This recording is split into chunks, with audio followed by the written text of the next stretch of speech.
what are the issues that you see? The leader is Prime Minister Modi. Will he again play up the rhetoric of the temple, or will he or will the BJP now move on from religion to economy to other issues? China, what would be the issues that you see? So this is a superb question. I have known Modi since 1999 when I handled Vajpayee's campaign. When Pramod Mahajan was there, Jaitley, all these people. Modi now needs to carve a legacy for himself. It cannot be a legacy built on hate. It cannot be a legacy which is, speared with people saying, "Par isne ye kiya, usne wo kiya." I think the next 2 years should be Modi's years of healing, where he heals. And you know something? There is no question that Modi is unarguably the most popular prime minister India has ever had.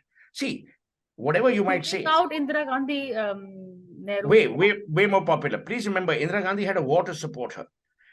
If you look at British prime ministers, from Churchill to Clement Attlee to John Major to all these people, Churchill is remembered, apart from being a scoundrel qua Indians, but he's remembered primarily for being a wartime leader, like Franklin Delano Roosevelt. These were guys who were remembered for what they did during the war. My point here, Priya, is that Modi has everything going for himself. But there is also a surround sound led by a cabal of pseudo-liberals. I don't even call them liberals. They're pseudo-liberals who believe their single-minded agenda should be to bring Modi down. To which my riposte has always been that Modi did not come in through the back door. He wasn't Santa who came down a chimney. He won an election. People voted for him. You cannot, on the one hand, say India is a great democracy, and on the other, decry its democratic choice, which is Narendra Damodar Das Modi. So I believe Modi should do 4 things. Number 1, he should start condemning insanely aggressive, parochial, partisan statements that are made by him, by his party and his government people. Number 2, Modi needs to move away from temples of worship to temples of excellence. I will worship the God I worship regardless whether Modi tells me or not. मैं अगर शिव भगवान का भक्त हूं, मैं तो भक्त रहूंगा ही. मुझे थोड़ी नरेंद्र मोदी की प्रेरणा चाहिए उससे कि भाई आप शिव भक्त बनो या हनुमान भक्त बनो. जो मैं हूं. But temples of excellence is what India needs. It's ironic that after the IITs, and before that, the Indian Institute of Science, which actually was formed as a result of a conversation between Jamshedji Tata and Swami Vivekananda on a ship. Where are our temples of excellence? What have we actually built in our country for legacy?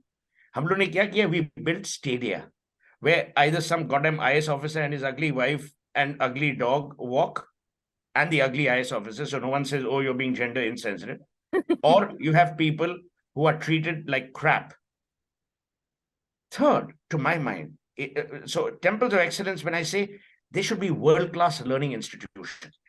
All said and done, I mean, I'm no great fan of Amartya Sen, but I'm also not his critic.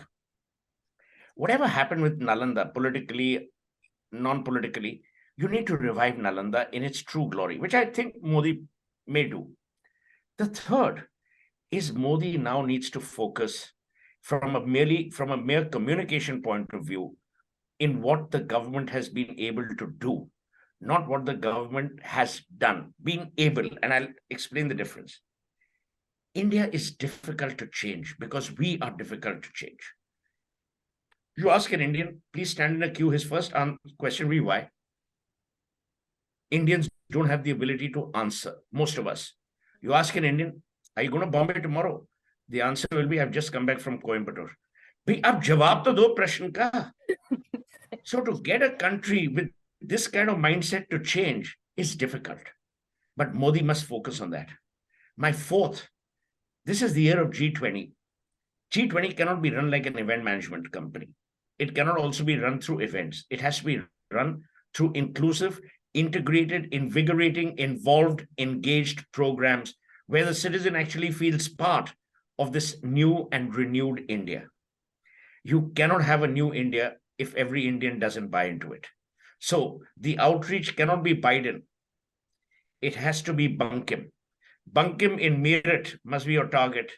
Biden to aayega hi aayega because he is a member of the G20. So I'm saying from a strategic point of view, from a communication point of view, these are the four, from a strategic point of view, these are the four things that need to happen. For more such videos, subscribe to the NewsX YouTube channel, hit the bell icon.